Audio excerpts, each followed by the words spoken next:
March 19, 2003. 5 hours before the invasion of Iraq, the U.S. military makes a sudden change in plans. In a secret message to the CIA, an informant claims to know exactly where the elusive Saddam Hussein will spend the night. If true, with one decisive blow, the United States can kill Saddam, sever command of the Iraqi military, and perhaps end the war before it begins.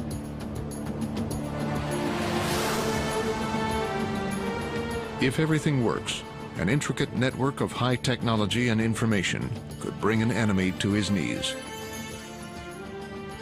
The attack is coordinated via command centers around the Earth. Satellites and computers enable quick changes in plans. 2 stealth fighters lift off from Al Udeid Air Base in Qatar. 40 Tomahawk cruise missiles are launched from warships and submarines. As the sky above Baghdad begins to brighten, the stealth fighters drop their payloads. The most advanced technology in the world has been marshaled to kill a tyrant in his sleep. Yet in the end, the success or failure of the mission depends not on the technology, but on the word of just one very human, fallible informant.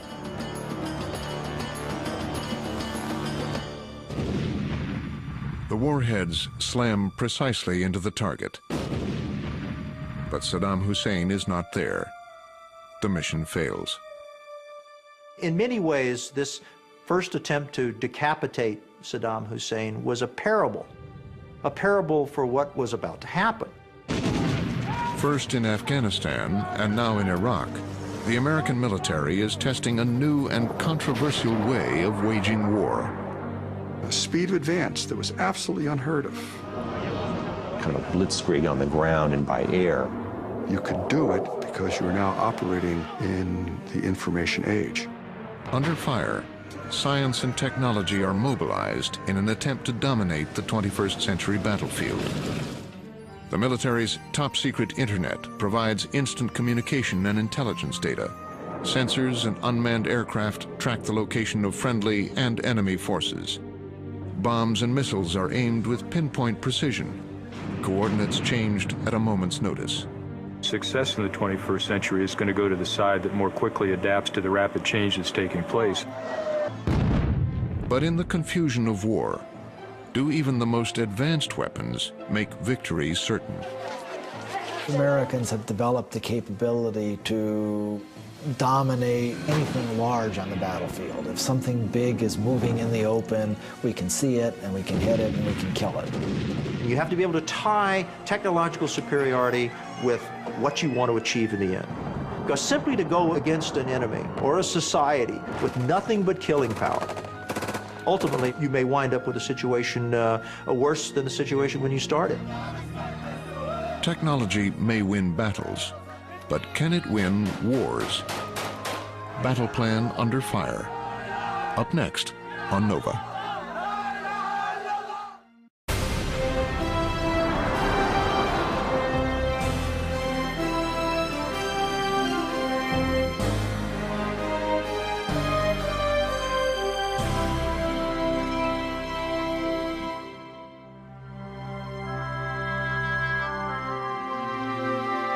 Major funding for NOVA is provided by the Park Foundation, dedicated to education and quality television. Science. It's given us the framework to help make wireless communications clear. Sprint is proud to support NOVA. We see an inventor. At Microsoft, your potential inspires us to create software that helps you reach it. Your potential, our passion. And by the Corporation for Public Broadcasting, and by contributions to your PBS station from viewers like you. Thank you.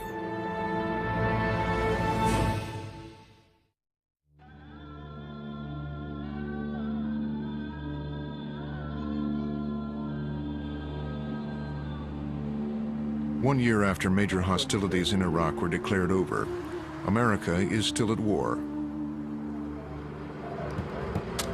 In the city of Mosul, these soldiers patrol the streets as part of the most technologically advanced brigade in the world. These $2 million vehicles, called Strykers, were designed to be flown into combat anywhere in the world in just 96 hours. Probably about the same men coming up. Portable, lighter and faster than tanks, rolling on tires instead of treads, they carry teams of specially trained light infantry soldiers. The Stryker enables us to get from point A to point B very quickly. And as we're traversing and going to those different points, able to quickly get that intelligence or that key piece of information.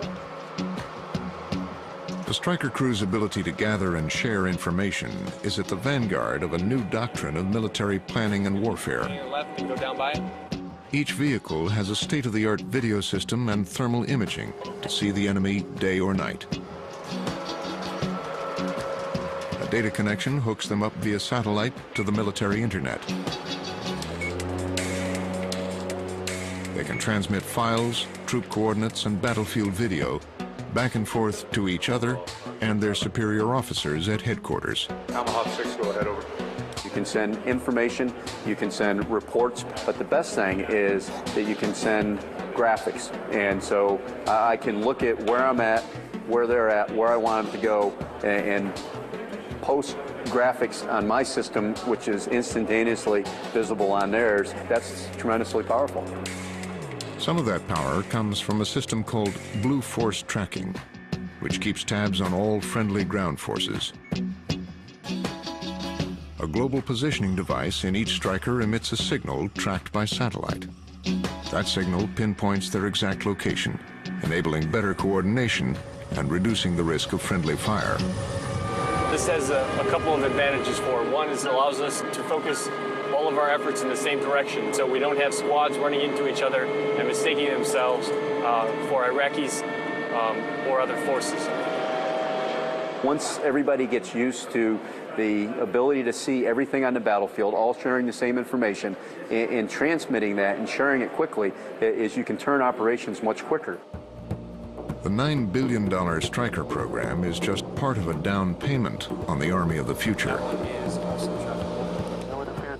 The new electronic networks and other emerging technologies have helped give birth to a new doctrine of waging war.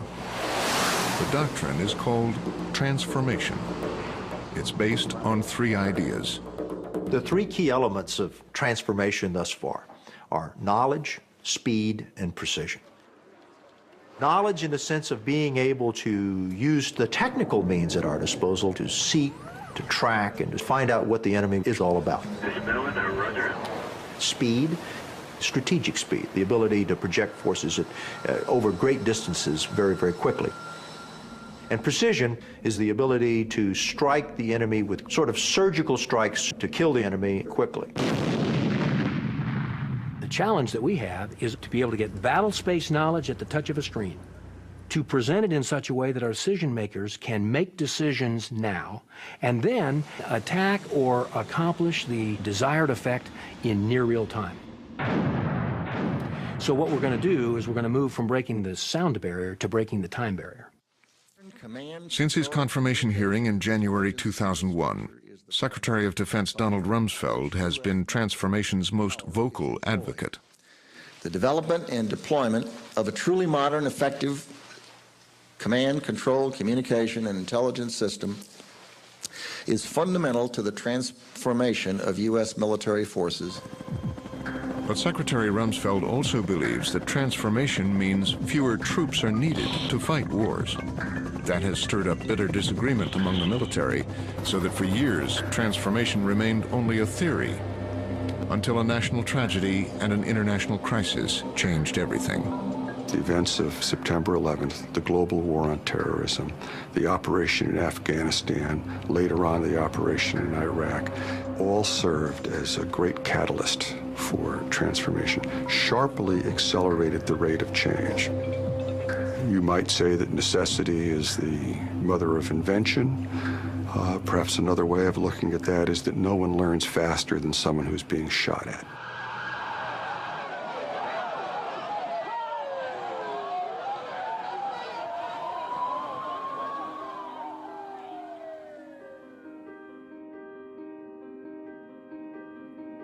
On September 11th, I was in my office here in the Pentagon, and then felt a shake of the room that we were in, and then as we were then evacuating the building, then learned that an aircraft had actually hit the Pentagon. Former astronaut Ron Sega oversees the Pentagon's more than $60 billion annual budget for research, development, and testing. As we arrived at work on September 12th with kind of a skeleton crew, we came together and asked the question, what can we do? What can the research and engineering community within the Department of Defense do to support what we were about to engage in? We have a lot of testing going on right now. That skeleton crew of scientists, analysts, and engineers became the Combating Terrorism Technology Task Force. The commanders require some special capabilities that are often not... Members of the FBI, CIA, and other defense and intelligence agencies met in a secure conference room deep within the Pentagon, thinking, tinkering, devising solutions. In just 3 days, they produced a list of 150 technologies that could be fast-tracked in the war against terror. New bomb detectors use a system called nuclear quadrupole resonance. It senses nitrogen in explosives. Another innovation, electronic translators for soldiers that can help calm crowds or interrogate prisoners of war. A 3D face identification system measures physical or even behavioral characteristics to tell friend from foe. And this anti-terrorist weapon, the thermobaric bomb, a dozen times more destructive than conventional high explosives. Detonated chemicals create shock waves of heat and pressure that penetrate bunkers and caves. It was rushed from laboratory to battlefield in just 90 days. The battlefield was Afghanistan, which was to become a testing ground for transformation. The thing that was most unique about the war in Afghanistan was the melding of the new and the old, of our ability to get to a theater very quickly with special operating forces, and then to allow those special operating forces to transition into the old, to be able to mount themselves on horses and bond with members of the Northern Alliance to form a coalition on the fly that was very effective on the ground. In the Persian Gulf War, about 7% of the munitions were precision guided, and they weren't all weather. They required a laser beam to be shown on the target. So things like smoke could interfere with the laser beam. By Afghanistan, we had satellite guided munitions that could pierce through clouds or oil field fires or anything else. And we had a lot more of these precision weapons in our arsenal.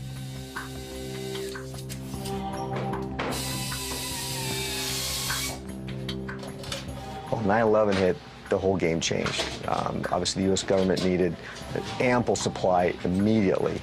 So my phone started ringing. We started getting requests for how fast, how many, what would it take to get there. The orders flooding in were for precision weapons, lots of them. Textron Systems makes the tail steering mechanism of the JDAM. That stands for Joint Direct Attack Munition. Strap one of these harnesses onto a bomb, and JDAM delivers the weapon right to the target. It's accurate to less than 9 feet.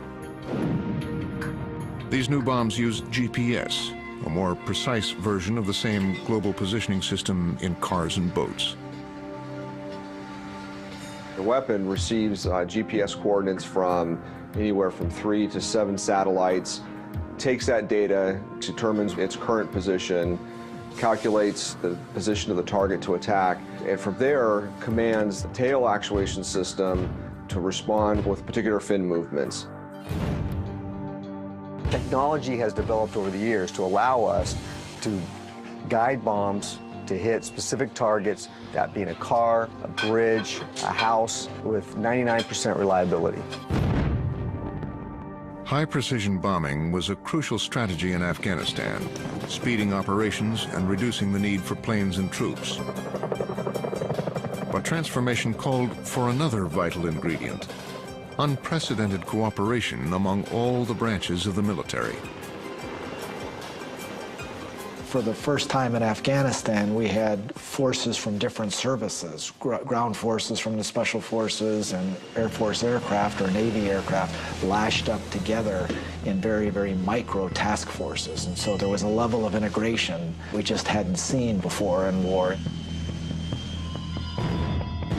What we saw in the opening phases of that campaign was a clear indication that we were moving now into the 21st century, beginning to leverage capabilities that we had never seen before. A Northern Alliance soldier could point to a bunker or a tank on a ridgeline, and within minutes, a precision weapon would appear out of nowhere and make that tank or that bunker go away. And you only had to do that a couple of times before the Northern Alliance realized there's something here. Also, what they saw was the Taliban response to precision, the confusion, the sense of hopelessness that permeated the Taliban very quickly and caused their frontline forces to dissolve. One case starkly exposes the Taliban's vulnerability to high technology. A CIA spy gets a tip from the Northern Alliance. A convoy of Taliban and Al-Qaeda officials is driving to a mosque outside the city of Kandahar. An unmanned Predator reconnaissance drone searches for the convoy. 6 miles out. It's flown by remote control from Kyrgyzstan in Central Asia, 600 miles away. The drone locates its prey. Quietly circling above the target, the high-tech Predator feeds live video to command headquarters around the world and to an old Vietnam-era AC-130 gunship. The plane slowly moves into position for the kill. The ability to share digital data made possible the transfer of the Predator video feed directly into the AC-130. Square rectangular building is the boss. Roger that. The Predator is the ideal vehicle for tracking individual targets. And the AC-130 is the ideal weapon for striking individual targets. There are people coming out of the mosque right now. Go. An attack plan is made and orders given. Do not engage the mosque. Roger. The unsuspecting Taliban and Al-Qaeda emerge from the meeting. Roger, you are now clear to engage. Any personnel around you see. Hey, ready. Headshot. More movers in the vehicle and more people clear to engage all those. Get ready, get ready. Precise targeting enables the AC-130 gunners to avoid the mosque while picking off the enemy. Get that person. Stop the flare! Stop the flare! These images are one face of modern warfare. Get back on those guys. Here we go. From a distance, the targets are small, white, moving forms. They are killed, one after another, after another. Going to town, man. There you go. 7 minutes later, all are believed dead. The mosque, just a few feet away, is unscathed. Yeah, I got that guy too. The Taliban did not anticipate the speed and the power at which we would be able to move, the ability to which we would be able to confront them with integrated action, and we presented them with a problem set that was too complex for their systems to keep up with. Fewer, better coordinated troops acting with speed and precision toppled the Taliban regime, but failed to find Osama bin Laden or secure all but a few Afghan cities. Taliban and Al-Qaeda fighters had responded with tactics that exposed the limitations of U.S. technology. They dispersed. They hid.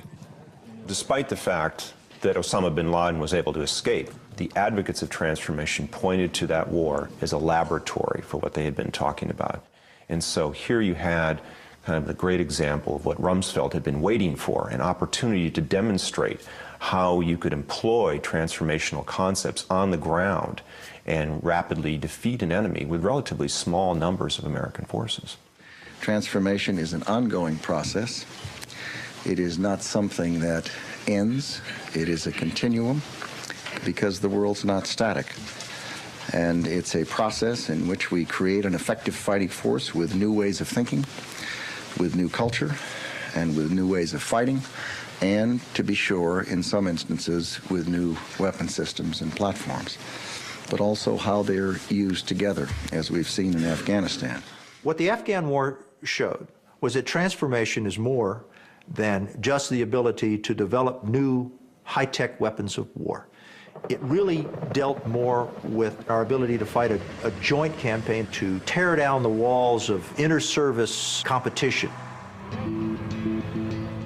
Tearing down those walls demands a new concept of acquiring and sharing information, a concept called network-centric warfare. Target number Kilo Lima 7125. In theory, everyone is electronically connected from the top down.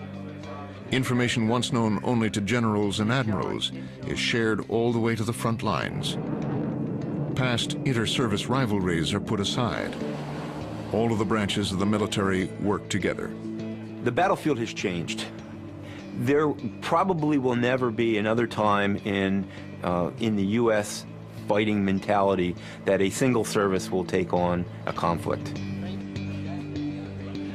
Network-centric warfare's central nervous system is the military's battlefield internet. You're not feeding your higher headquarters. Your higher headquarters is reaching down into the computer of a subordinate battalion headquarters and can see all of that information without ever making a radio call that says, tell me where you're located. I know where you're located because it's populating on my screen back here. At Fort Lewis in Washington State, a Stryker brigade trains for future deployment, practicing with its new equipment.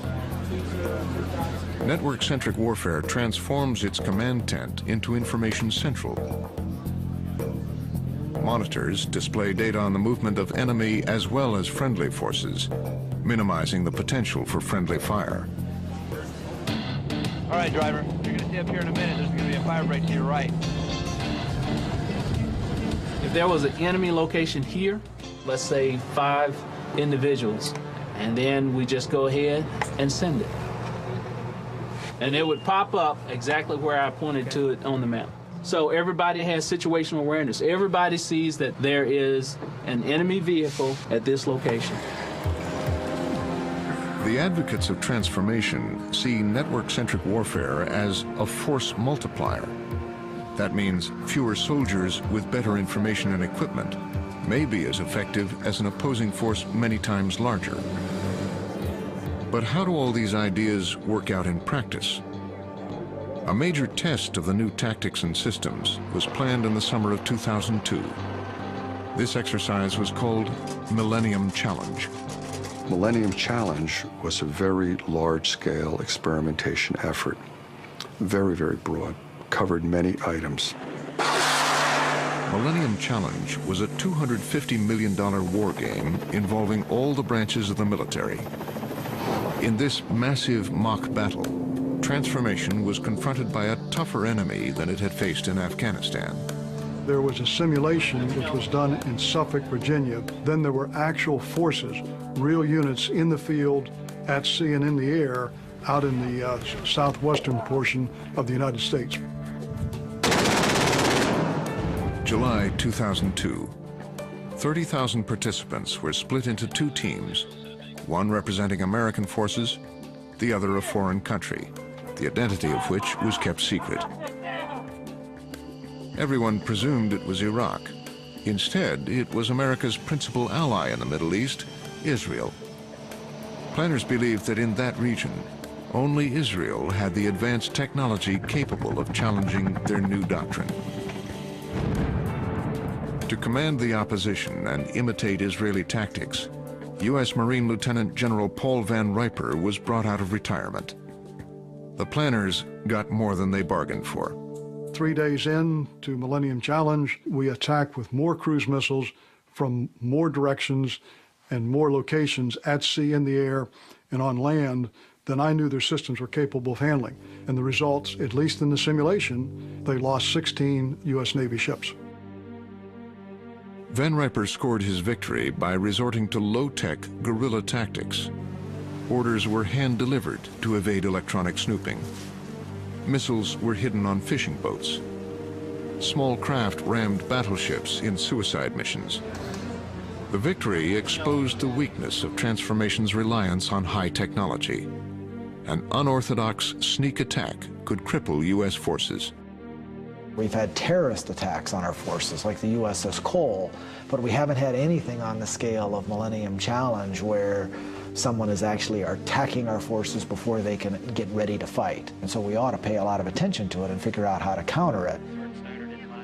But according to Van Riper, instead of addressing what went wrong, the planners reset the game and started over. And from that point on, the exercise was scripted. Each day there were emails and PowerPoint briefs saying exactly what was going to happen.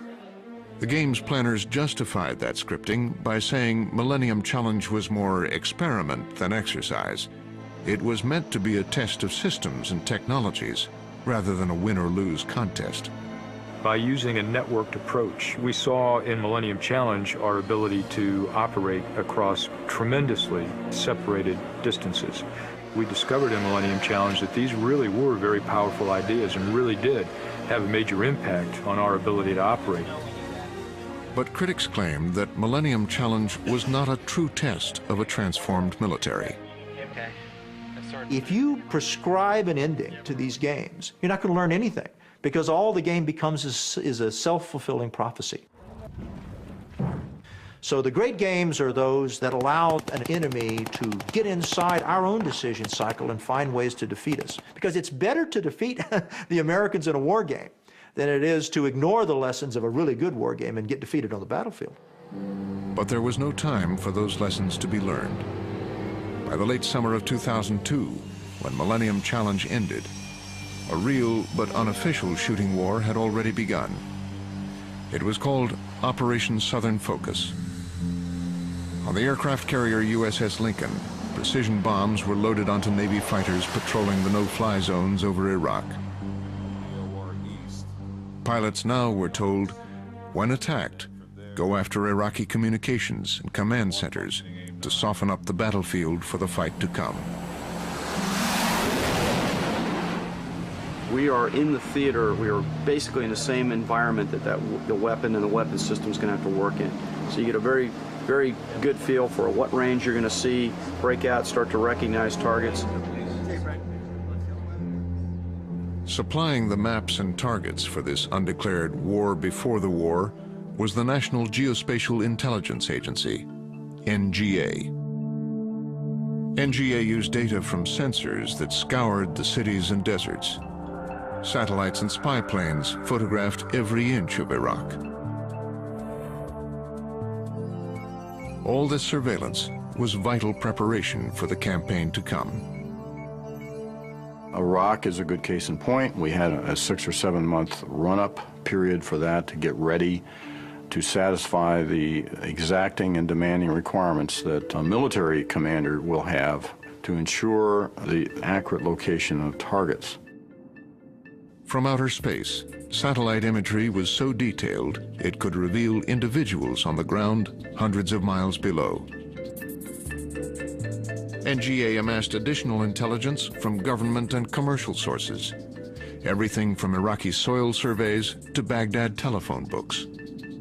All the information was visualized on electronic maps with the exact latitude, longitude, and elevation. The reason the elevation is important because that determines angles of attack for a weapon. And as our weapons get ever smaller, which they are, and ever more precise, knowing with certitude exactly where that point on the Earth is more important. With such astoundingly accurate maps, pilots not only knew where to go and what to hit, but how to get there without being shot down. These electronic charts marked out danger zones around ground threats such as surface-to-air missiles or anti-aircraft batteries. If you fly through those red cones, you're in its lethal range. You can take geospatially the angles and know that if you're in this spot, where can you be seen? Where can you not be seen? And then you can figure out the best way to attack a target. What sensors and satellites couldn't do was see inside the buildings. Were they making chemical and biological weapons or medicine? Was that really a radar installation or a decoy? With America on the verge of war, the NGA had to rely on information from human intelligence. Spies in the field and special operations forces dropped surreptitiously behind enemy lines. This was a special operations intensive war. There were more Special Forces A-teams or Green Berets put into Iraq than in Vietnam at the height. And 1 in 10 soldiers, roughly, was a special operations soldier in Iraq. By the time President Bush announced the official commencement of hostilities, American and British Special Operations Forces already controlled a quarter of Iraqi territory.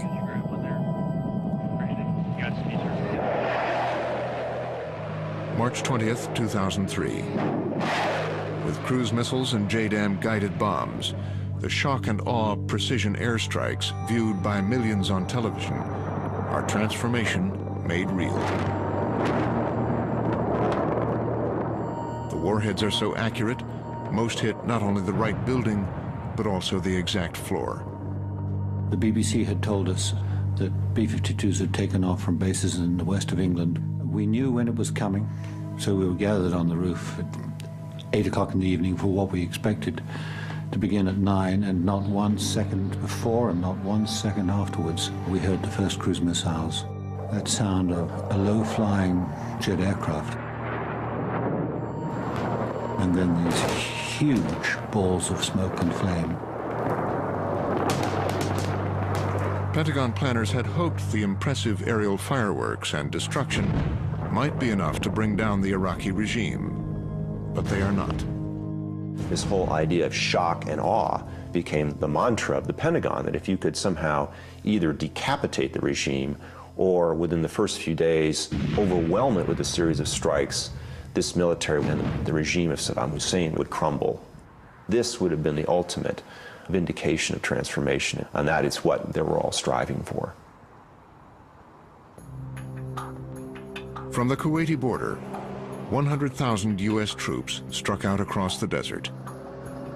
It was a fraction of the 540,000 Americans deployed in 1991 during the first Gulf War. Inside the Pentagon, there was intense debate over the size of the force. Prior to the war, the outgoing Army Chief of Staff, General Eric Shinseki, raised hackles when he testified at a congressional hearing that more troops were needed than Secretary Rumsfeld had ordered deployed. Something on the order of several 100,000 soldiers are probably a figure that would be required. We're talking about post-hostilities, control over a piece of geography that's fairly significant. So it takes a significant ground force presence. I will say this. What is, I think, reasonably certain is the idea that it would take several 100,000 U.S. forces, I think, is far from the mark. Rumsfeld's view prevailed. And as the 100,000-strong force sped into Iraq, the military scrambled to get Blue Force tracking, similar to the system now used by the Stryker brigades, to as many troops as possible.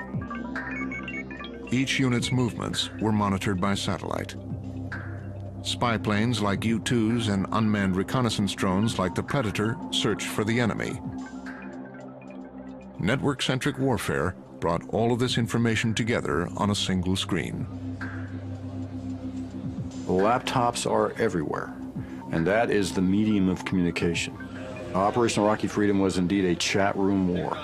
Clearly, the computer revolution and the automation capability and the communications capability that gives us, I think, is quite profound. Computer-based tracking also helped prevent accidental death or injury from friendly fire. In the 1991 Gulf War, 24% of the 146 Americans killed in combat died from friendly fire.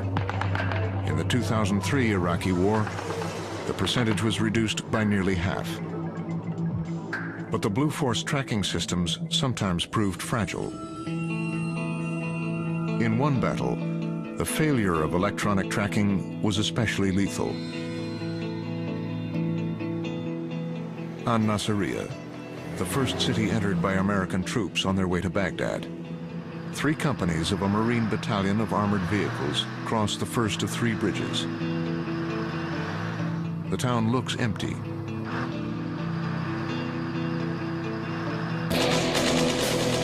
Suddenly, gunfire erupts from a nearby building. The Marines return fire and the shooting stops. only to resume from another building. Iraqi soldiers out of uniform pretend to be civilians and move from one building to the next. One of the companies gets stuck in the mud. Another, Charlie Company, pushes ahead across the second bridge. Charlie Company is equipped with Blue Force tracking, but for unknown reasons, the tracking system stops working. In a command tent near the front line, the battalion commander monitors the fight. He is not consulted when a forward air controller of the unit stuck in the mud orders in air support. The controller cannot see that Charlie Company has moved forward. Two Air Force A-10 Warthogs arrive on the scene. Thinking they are attacking the enemy, the planes drop bombs, fire missiles, and strafe the battlefield with armor-piercing bullets, not knowing they are actually hitting the men of Charlie Company. Sensors, satellites, reconnaissance planes large and small, fighter jets, attack helicopters, even small surveillance drones called Dragon Eyes can see the attack. But they cannot save the Marines.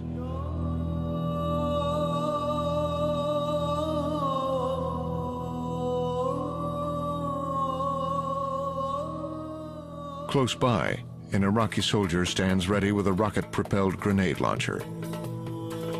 His command center in the middle of An-Naziriyah has been abandoned. His geospatial intelligence is a model made of cardboard and wood, lying in tatters on the floor. There is no way to transmit his coordinates. American planes destroyed the radio towers months ago. And the only tracking system his senior commanders have is Al Jazeera and CNN. Blinded by the fog of war, in this moment, the Iraqi soldiers and the Marines are evenly matched. If the enemy can see you and range you with his weapons, he doesn't need a UAV to locate you or a precision weapon to kill you. All he needs is a 13-cent bullet. The Iraqi points his RPG launcher and fires. An armored vehicle explodes, killing the Marines inside.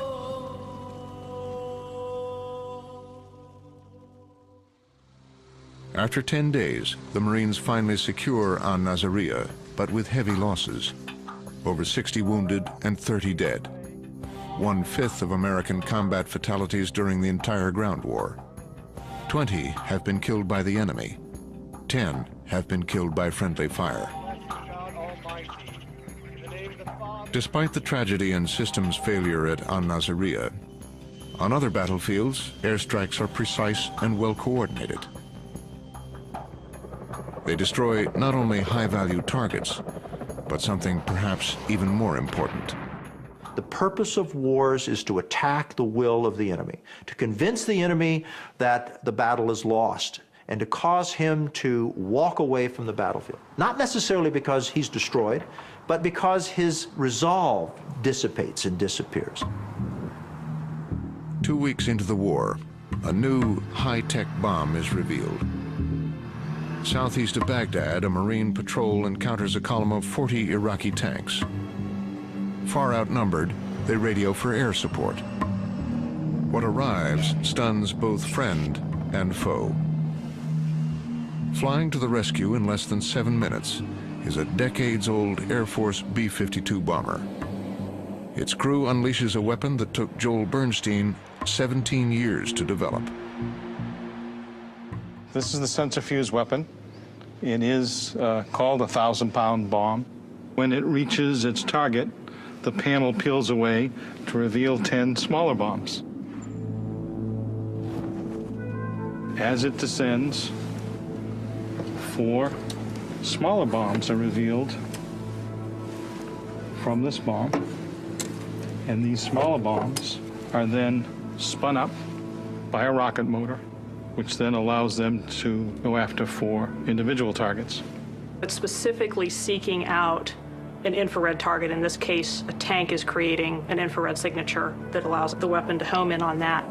And since all the Iraqi tanks were kind of in a row, we got coordinates of the front half of that column. We're way higher than they can see or hear, and then suddenly, out of the blue, tanks start blowing up in front of them. Within the space of about 2 seconds, the entire front third to a half of that column just went away.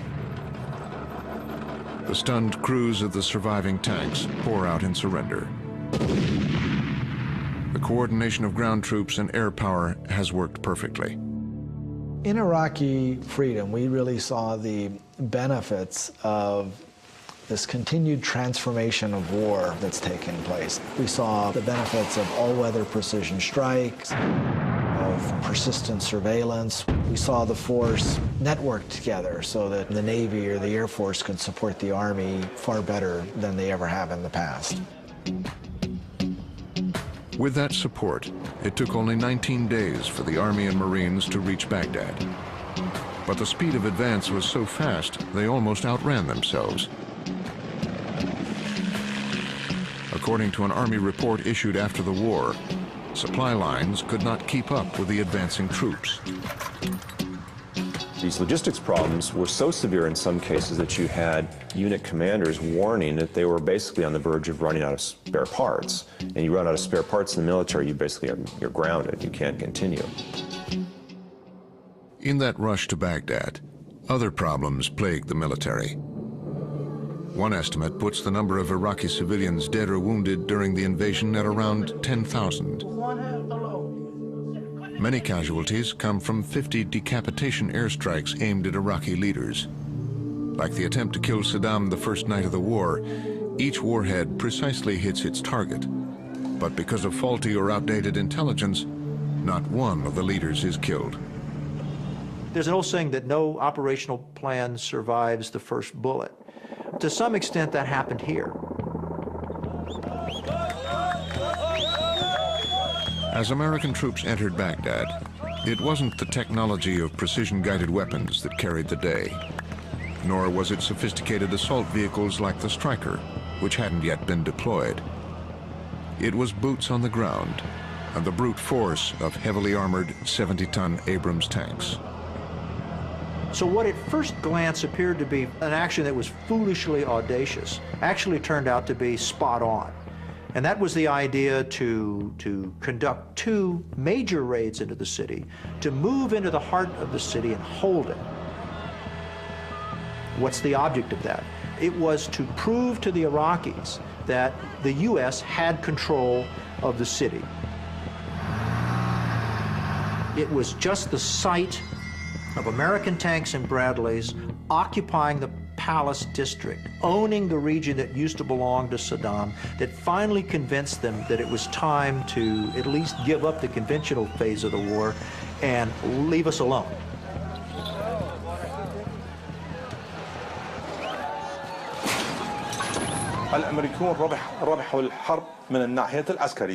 The Americans won the war from a military standpoint, but in my opinion, they thought, unfortunately, that the fall of Saddam's statue in Al Ferda Square meant the fall of Saddam's regime. Within hours of Baghdad's fall, widespread looting, riots, and arson broke out. The U.S. may have won the ground war, but insurgents quickly set out to prove that their war was really just beginning. There may have only been then 5,000 of them. But that made for a pretty effective guerrilla force with very large supplies of weapons and ammunition stored away in basements and bunkers all over the country, and what looks like a pretty good coordinated plan. The insurgency reignited the controversy over whether the U.S. had committed enough troops to the fight. The debate continues to this day, as U.S. forces are still hard-pressed to contain the insurgents' violent attacks. There were sufficient forces to capture Baghdad, but what we call follow-up forces, exploitation forces, and reserves were not available. Anyone who understands operations and tactics 101 would have had an adequate reserve. So if you had success, you could reinforce that success. In the year after Baghdad fell, guerrilla attacks, bombs, and rocket-propelled grenades have taken the lives of nearly 500 American GIs, over 3 times more than were killed in the 19-day ground war. Could the technology that functioned so well in the ground assault work against the tactics of an insurgency? The military went back to the team of engineers and scientists first convened after 9/11. The Pentagon's Combating Terrorism Technology Task Force now focused on Iraq's guerrilla war. It's important for us to put forth as much effort as we can to do that, knowing that those in Iraq have it much harder than we do. The task force was given oversight of $335 million for ways to staunch further American bloodshed.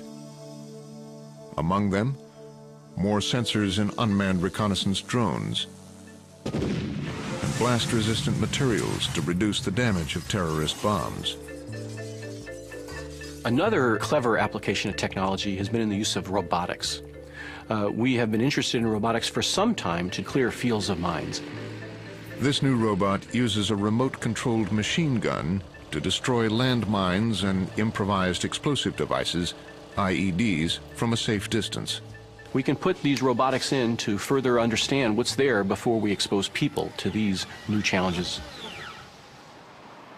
In their Baghdad headquarters, specialists from the National Geospatial Intelligence Agency face formidable problems in countering guerrilla war.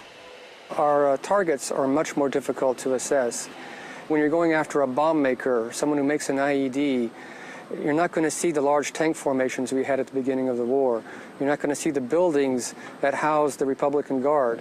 What you then have to go to is combine our form of intelligence, the GEOINT, with all these other sources, the human intelligence, the signals intelligence, and mesh that together. It was human intelligence, not technology, that finally cornered Saddam Hussein. In December 2003, an Iraqi informant pointed the military to Saddam's hiding place. But even the capture of Saddam did not quell the insurgency. Technology helps in many things, but in such cases where a person is willing to blow himself up, that has to do with an idea. You cannot really stop him with technology. You have to fight him with his own weapon. Fight ideas with ideas, and weapons with weapons. More than a year after the fall of Baghdad, the insurgency continues to challenge even the most technologically advanced units of the ground forces. Heading through an overpass near the city of Mosul, a convoy of Stryker vehicles is attacked. An improvised explosive device was triggered by remote control. Hey, spread these guys out!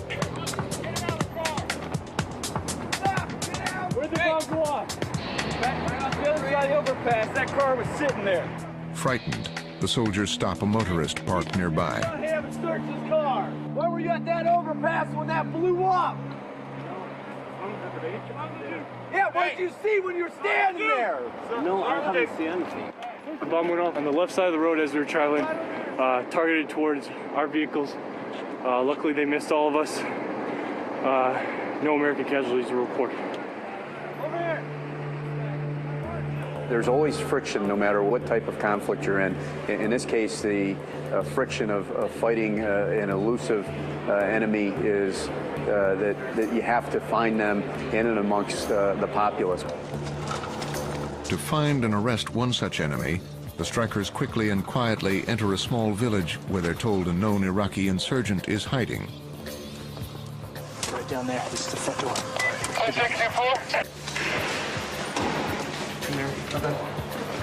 Can you have all the women in this room go into this room right here? And women move.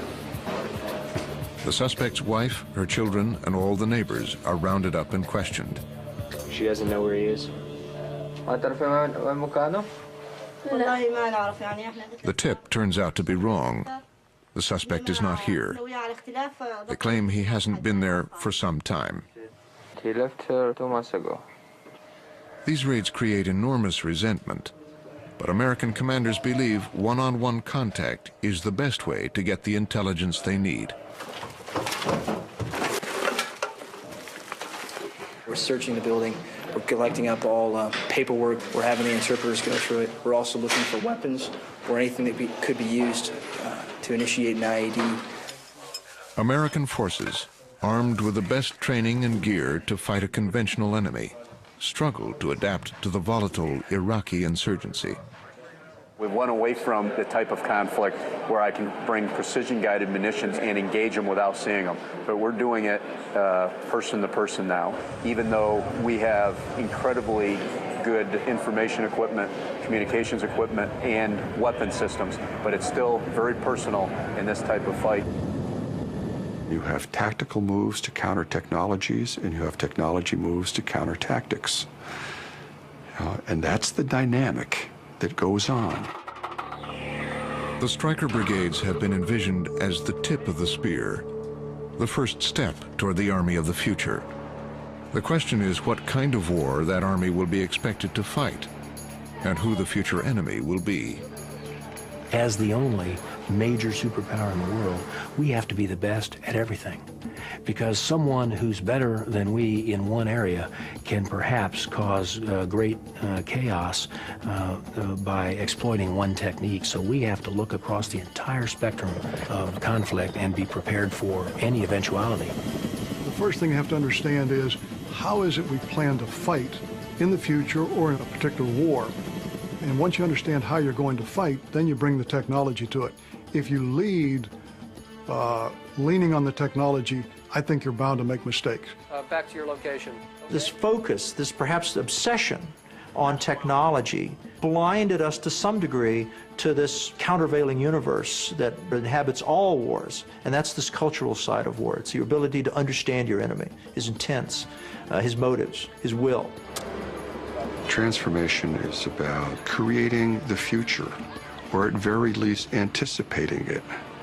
The stark alternative is either we'll create our future or we'll become the victims of a future that someone else creates for us. That's why you must do something like transformation. A decided, serious effort not to be static. Because if you are static, you are a fixed target, you are at risk.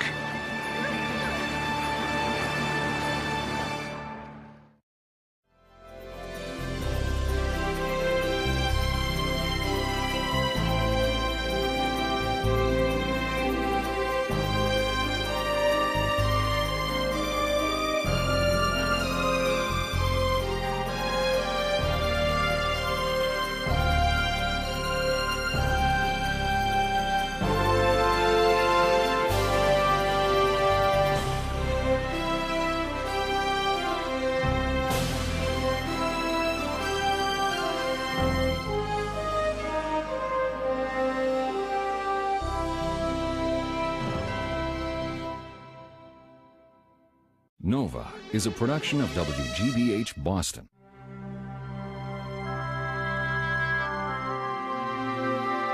Major funding for Nova is provided by the Park Foundation, dedicated to education and quality television.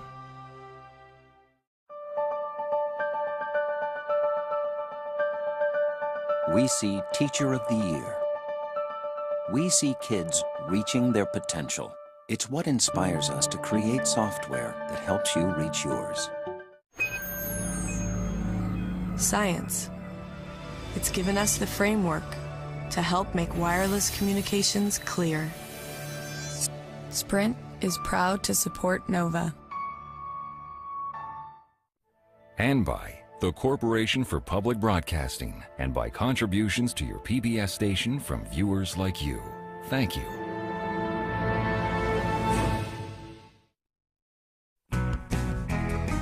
I am PBS.